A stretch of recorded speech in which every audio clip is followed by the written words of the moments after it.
नमस्कार, स्वागत है आप सबका टीवी बाय 24 के अंदर। मैं हूं मनोज सिंह राजपूत। आप देख रहे हैं टीवी बाय 24 का डेली शो द खास खबर। आज की खास खबर में बात करेंगे पाकिस्तान के बारे में, एक टेम्परेरी नेशन और खुदूसी देश के बारे में। क्या ही बात करनी, नॉर्मली हम कभी उसकी बात करते नहीं है, लेकिन आज उसका नाम जुड़ा है आईएमएफ से। लेकिन आईएमएफ की बात हम जरूर करेंगे। आईएमएफ ने अलॉट कर दिया है $3 बिलियन पाकिस्तान के लिए पैकेज, और ये पूरे पाकिस्तान को तबाह कर देगा। कैसे, उन सब के बारे में बात करेंगे। आप बस अंत तक बने रहिए। दरअसल आईएमएफ ने स्टैंड बाय एग्रीमेंट और EFF एग्रीमेंट के तहत पाकिस्तान को $3 बिलियन पैसा अलॉट कर दिया है, और ये पैसा उनको 9 महीने में मिलेंगे। ऐसा नहीं है कि एग्रीमेंट साइन कर दिया और उनको तुरंत $3 बिलियन उनके खाते में चले जाएंगे। अभी तो ये साइन होना भी बाकी है $3 बिलियन का। ये होगा मिड जुलाई, यानी 15 जुलाई या फिर 20 जुलाई के बीच में मान के चलिए, तब जाके आईएमएफ इनको पैकेज देगा और पैसा देगा। लेकिन उम्मीद ये जताई जा रही है कि एक बार आईएमएफ जब पैसा दे देगा तो उसके बाद में पाकिस्तान की और जो भी कंट्रीज हैं जिसके साथ उसके अलायंस तो नहीं कहेंगे, जहाँ पर वो अपना कटोरा लेकर जाता है, वहाँ से उसको और भीख मिल जाएगी। सॉरी, भीख शब्द का इस्तेमाल मुझे नहीं करना चाहिए, लेकिन इससे अच्छा शब्द भी कुछ और है नहीं, क्योंकि ये पाकिस्तान का 23वां बेल आउट है। 23rd बेल आउट पाकिस्तान का पूरी हिस्ट्री के अंदर सबसे ज्यादा अगर किसी देश ने बेल आउट लिया है तो वो ये पाकिस्तान है। पाकिस्तान के राजनेता और लोग काफी ज्यादा खुश हो रहे हैं, जैसे मानो पता नहीं क्या ही उन्होंने बड़ा तीर मार दिया है। अब ये $3 बिलियन आप लोग सोच रहे होंगे कि पाकिस्तान की इकोनॉमी के लिए अच्छे होंगे। दरअसल ये पाकिस्तान की इकोनॉमी के लिए नहीं है, उनके राजनेताओं के लिए खुद को खर्च करने के लिए पैसे चाहिए। उनके बच्चों की ट्यूशन फीस है, लग्जरी गाड़ियां हैं, बाहर जाके यूके और लंदन में उनकी प्रॉपर्टीज़ भी तो खरीदनी है, दुबई में प्रॉपर्टीज़ खरीदनी है, ऑस्ट्रेलिया में आइलैंड्स भी तो खरीदने हैं ना, उसके लिए है ये $3 बिलियन। और जनता के हाथ में क्या आया? बाबा जी का आगे आप समझ गए होंगे।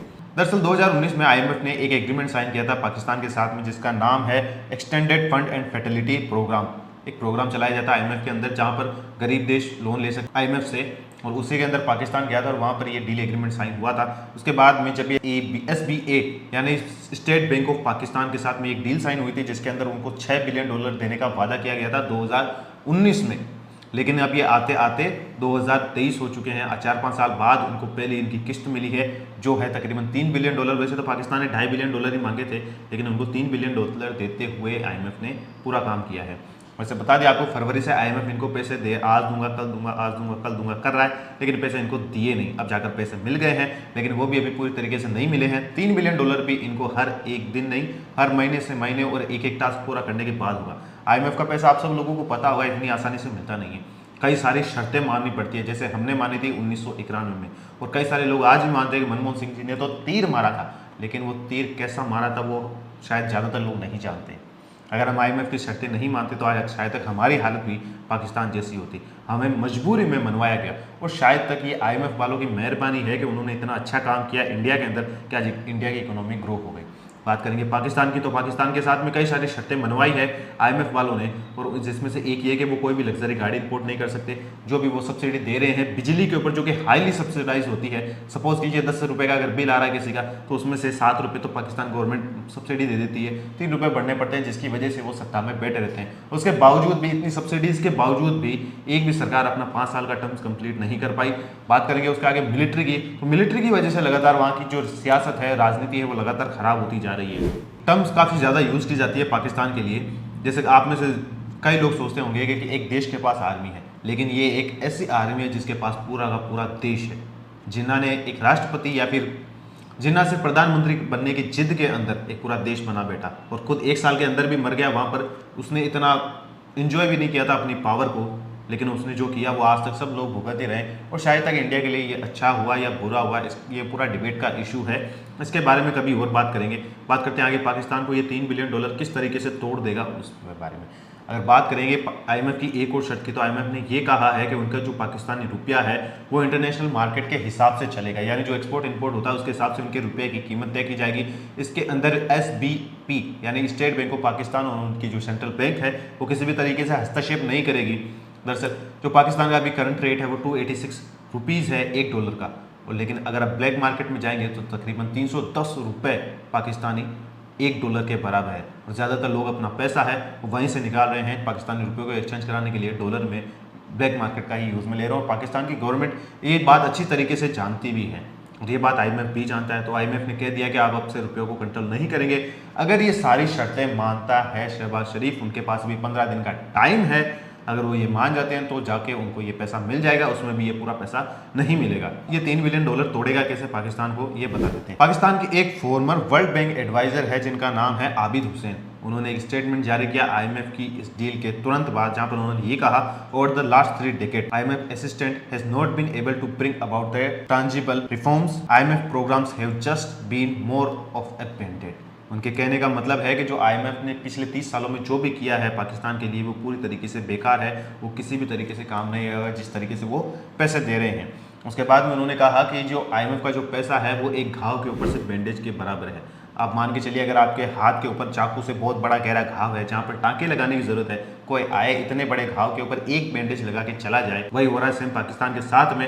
और पाकिस्तान की कंडीशन ये दिन ब दिन बिगड़ती ही जाएगी। अक्टूबर के अंदर उनके यहाँ इलेक्शन आने वाले हैं। अगर ये अक्टूबर में इलेक्शन नहीं करवाते हैं तो उनके पास सिर्फ 60 दिन का टाइम होगा और इमरान खान सांप बन के बैठा है उनकी छाती के ऊपर। इमरान खान की वजह से, जैसे आपको पता ही होगा कि 9 मई के टाइम पर कैसा बवाल हुआ था। 9 मई, 10 मई और 12 मई के बीच में पाकिस्तान पूरा सिविल वॉर के अंदर चला गया था, जहाँ पर 7000 लोगों के ऊपर केसेस दायर किए गए, उनको डिटेन किया गया था, ऐसा इमरान खान बोलते हैं। जबकि गवर्नमेंट ये बोल रही थी तकरीबन 1000 लोगों को गिरफ्तार किया गया है और 2000 का आंकड़ा भी हो सकता है, ये कंफर्म नहीं है अभी कि कितना था, और पाकिस्तान से उम्मीद कर भी क्या सकते हैं। बात करेंगे पाकिस्तान के इंपोर्ट की, तो अभी उनके पास $500 बिलियन ही है करंट टाइम में। अभी उनके पास पैसा मिला नहीं है। अगर देखा जाए तो ये 10-12 दिन भी उनके लिए निकालना बहुत भारी हो सकता है।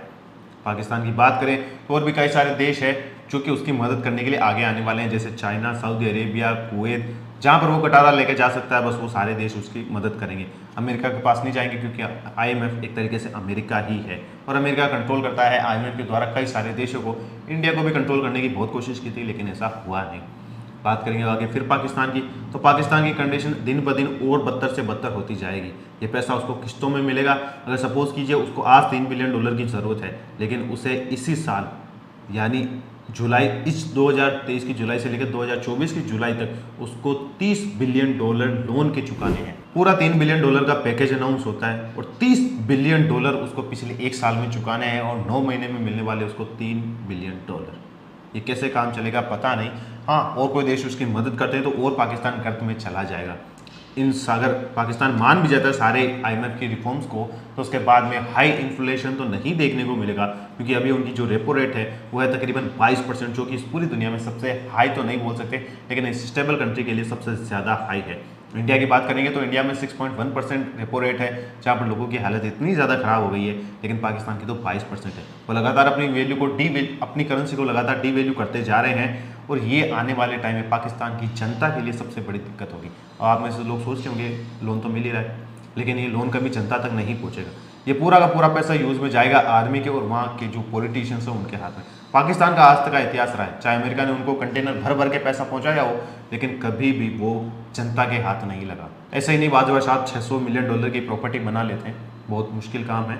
चाहे पाकिस्तान को कितना भी पैसा दे दिया जाए, चाहे $3 बिलियन या $30 बिलियन या फिर आप मान के चलिए $500 बिलियन भी दे दिया जाए ना, तो जनता के हाथ में शायद कुछ भी नहीं लगेगा। इतने करप्ट पॉलिटिशियन हैं, उनके हाथ में पैसा देना सबसे ज़्यादा बदतर है। बात करेंगे आर्मी की, तो आर्मी तो सबसे ज़्यादा करप्ट है वहाँ की। वो खुद इतना पैसा कमाती है कि वहाँ के लोगों को, जो पाकिस्तान की जो सरकार है, उसको बाहर से लोन लेने की भी ज़रूरत नहीं पड़ेगी, लेकिन आर्मी कभी कुछ भी नहीं देती उनको। और आर्मी ने अभी आपको पता हो तो 3 लोगों को डिसमिस किया है अपनी आर्मी के अंदर से, क्योंकि वो इमरान खान का सपोर्ट कर रहे हैं। अगर सपोज कीजिए कि इमरान खान जीत जाता है 2023 के इलेक्शन अगर होते हैं तो आर्मी के लिए सबसे बड़ी दिक्कत की बात हो सकती है। शायद मिलिट्री कूप भी हो सकता है इमरान खान के जीतने के बाद। शहबाज शरीफ की बात करें तो अगर IMF की वो बातें मानता है, शहबाज शरीफ अगर IMF की बात मानता है, तो जनता उसको कभी सपोर्ट नहीं करेगी, क्योंकि उसके बाद में बिजली के बिल, बाहर से इंपोर्ट सब कुछ बंद हो जाएगा IMF की शर्तों के हिसाब से। और बात करेंगे अगर वो नहीं मानते तो उनको ये पैसा भी नहीं मिलेगा। तो चाहे इधर कुआ उधर खाई, जहाँ भी जाएगा गिरेगा भाई। तो ये पाकिस्तान के गिरने का समय है। कोई रास्ता नहीं है सामने उसके कि वो किसी तरीके से पाकिस्तान बच जाए। ये पाकिस्तान के कोलैप्स होने की शुरुआत हुई है अभी, लेकिन आने वाले टाइम में विद इन 10 ईयर्स जहाँ तक मुझे लगता है पाकिस्तान पूरी तरीके से डूब जाए। कोई भी सोल्यूशन नहीं निकलेगा इसके लिए और ये दिक्कत दिन ब दिन और ज़्यादा बढ़ती जाएगी। और टेररिज्म का तो कहे क्या, TTP तो पूरी तरीके से पीछे पड़ चुका है। आए दिन आर्मी और पुलिस वालों को ठोकते रहते हैं। आज के वीडियो में बस इतना ही, मिलते हैं आपसे एक और वीडियो के साथ में। तब तक आप देखते रहिए TV 12 24। मैं हूँ मनोज सिंह राजपूत। जय हिंद, वंदे मातरम।